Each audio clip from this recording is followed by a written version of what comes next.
జిల్లా కేంద్రంలోని నారాయణదాసు ఆశ్రమంలో ఆశ్రమ వార్షికోత్సవ వేడుకలు శనివారం ఘనంగా నిర్వహించారు. భజనలు, దాసు గారికి విశేష పూజలు, అయ్యప్ప స్వాములకు భిక్ష ఏర్పాటు చేశారు. వచ్చిన భక్తులందరికీ మహా అన్నప్రసాదం అందించారు. కార్యక్రమంలో ఆశ్రమ నిర్వాహకులు నూనె శ్రీనివాస్, పుత్తూరు ఈశ్వర్, గుండా నాగరాజ్, గుండా నరేష్, రాజేశ్వర శ్రీనివాస్, ఎలుగందల కైలాసం, గుడికందుల శ్రీనివాస్, అలిశెట్టి వినోద్, గంప రామేశం, సామాజిక కార్యకర్త తౌట రామచంద్రం, భక్తులు అధిక సంఖ్యలో పాల్గొన్నారు.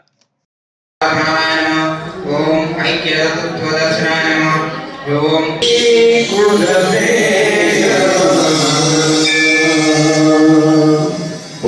పుల్లూరి నారాయణదాసు గారికి జై.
ప్రత్యక్షంగా పరోక్షంగా వాస్తవిక అలాగే పుల్లూరు నారాయణదాసు గారి అనుగ్రహం తెల్లవేలో ఉండాలని వారి కుటుంబాన్ని